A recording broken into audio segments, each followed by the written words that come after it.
Hello everyone, मैं हूं Anil Patidar. Magnet brains Hindi में आपका स्वागत है। दोस्तों, आज के इस वीडियो में मैं आपको क्या बताने वाला हूं। आज मैं आपको बताने वाला हूं कि हम शुरू कर रहे हैं हमारा दूसरा सब्जेक्ट, जिसका नाम है नागरिक शास्त्र। और दोस्तों, नागरिक शास्त्र के अंतर्गत हम लोग आज शुरू करने वाले हैं हमारा पहला अध्याय। ये है कक्षा 8वीं के सामाजिक विज्ञान के अंतर्गत हमारा विषय नागरिक शास्त्र। और हमारा पहला जो अध्याय है दोस्तों, वो क्या है? भारतीय संविधान हमारा पहला ही चैप्टर है। इस पहले चैप्टर के परिचय में आपको बता दूं कि इस चैप्टर में हम लोग आज क्या क्या चीज़ पढ़ने वाले हैं या क्या क्या पढ़ने का मौका आपको इसमें मिलेगा। वैसे तो आपके सबके पास में एनसीईआरटी रही होगी और एनसीईआरटी आपके पास है ही, तो उससे आप पता कर सकते हैं कि आपकी एनसीईआरटी आपसे क्या क्या बात करती है। तो हम लोग करने वाले हैं उन सभी बातों की चर्चा जो आपकी एनसीईआरटी में लिखी हुई है। देखिए, हम लोग पहले अध्याय में क्या बात करने वाले हैं? हम लोग पहले अध्याय में बात करने वाले भारतीय संविधान के बारे में।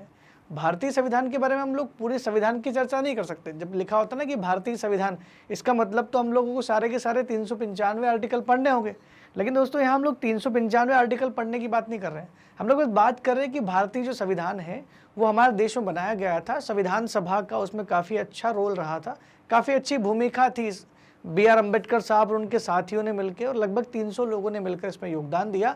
इन सभी लोगों ने मिलकर के इस संविधान को कंप्लीट किया था। यहाँ तक तो हम लोग बात करेंगे। साथ ही साथ इसमें हम लोग चर्चा करेंगे कि किसी देश को संविधान की ज़रूरत क्यों पड़ती है, किसी देश को संविधान की क्यों ज़रूरत पड़ती है, किसी देश को अधिकारों के लिए संविधान की ज़रूरत पड़ती है। और इसी दौरान हम लोग चर्चा करेंगे हमारे एक पड़ोसी मुल्क जिसका नाम है नेपाल। नेपाल में हो रही राजनीतिक उथल पुथल की चर्चा हम लोग करेंगे। जहां हमारा देश 1950 में संविधान लागू कर देता, वहीं नेपाल 2015 में जाकर के संविधान को लागू करता है। तो हमसे ज़्यादा संविधान की ज़रूरत को अभी फ़िलहाल वो महसूस कर सकता है, क्योंकि वहाँ के लोगों ने संविधान नहीं होने और संविधान होने दोनों के बीच में अंतर को समझा है। बल्कि हमने इतना समझा नहीं है, क्योंकि हमारी पीढ़ियाँ ने, हमारे पूर्वजों ने ज़रूर इसके महत्व को समझा होगा। फिलहाल हम लोग इतना समझते हैं कि संविधान जो भी है बहुत अच्छी चीज़ है, क्योंकि इसकी वजह से हमें बहुत सारे अधिकार मिल जाते हैं और हमें इस देश में रहने में बहुत ज़्यादा प्राउड फील होता है कि हम लोग इस देश में पैदा हुए हैं। भारतीय संविधान के कुछ मुख्य तत्व है, जिसकी मुख्य लक्षण है जिसकी चर्चा मैं इस अध्याय 1 में करने वाला हूँ। अध्याय 1 में मैं चर्चा करूँगा कि वो मुख्य लक्षण कौन से हैं। अब देखिए, अगर फर्ज करो कि आपको मुख्य लक्षण नहीं पता है, भूल गए आप, या आप जब एग्जाम देने गए तो मुख्य लक्षण नहीं पता है, फिर भी आपको कैसे उत्तर देना है ये भी मैं आपको वीडियो के दौरान बता दूंगा कि आप कैसे उसको याद रखें। नेक्स्ट जो है आपका, ये इसमें छोटे छोटे कुछ टॉपिक दिए गए थे, वहाँ से मैं उठा लिया था मौलिक अधिकार। आपके एनसीईआरटी में साइड में मौलिक अधिकारों का डिस्क्रिप्शन दिया गया है। वहाँ मौलिक अधिकार जो अपने 6 मौलिक अधिकार, उन सब के बारे में बताया गया है। मैं थोड़ा सा उसको एक्सप्लेन करके बताऊं, क्योंकि प्रीवियस क्लास में हम लोग पढ़ चुके हैं। आपने 7वीं या 6ठी क्लास में कही तो इसके बारे में कुछ चर्चा तो की होगी कि मौलिक अधिकार क्या है, कितने होते हैं। 6 प्रकार के मौलिक अधिकार। यहाँ एक बार फिर से मैं इसको डिस्कस करूँगा आपके साथ में कि हर एक मौलिक अधिकार में जो लिखा हुआ है इसका मतलब क्या होता है, ताकि आपको आसानी से समझ में आ जाए कि मौलिक अधिकार क्या होते हैं और मौलिक अधिकार की ज़रूरत क्यों पड़ी।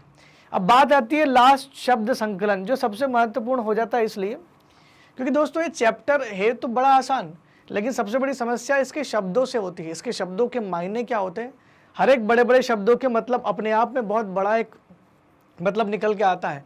तो कुछ शब्द ऐसे चुन करके रखे गए हैं आपके एनसीईआरटी में। पीछे शब्द संकलन करके एक टॉपिक दिया गया है, जिसमें सारे शब्द लिखे गए जो इस अध्याय से जुड़े हुए शब्द थे। हो सकता है कि आपको पढ़ते समय उन शब्दों का मतलब समझ में ना आए, लेकिन जब हम लोग इस शब्द संकलन वाले वीडियो को पढ़ेंगे तो शायद आपको आसानी होगी इस चैप्टर को पढ़ने में, क्योंकि मैं बताऊँगा कि हर एक शब्द का मतलब क्या क्या होता है।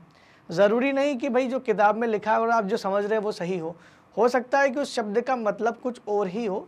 तो ऐसे में हम लोग चर्चा करेंगे उन सारे शब्दों की और कोशिश करेंगे कि आपके लिए ये पाठ बिल्कुल आसान हो जाए। तो दोस्तों, हम लोग इन सारी चीज़ों पर गौर करने वाले हैं हमारे इस पहले ही चैप्टर में। ठीक है दोस्तों, तो तब तक के लिए दोस्तों धन्यवाद, थैंक यू वेरी मच। मिलते हैं फर्स्ट चैप्टर के साथ।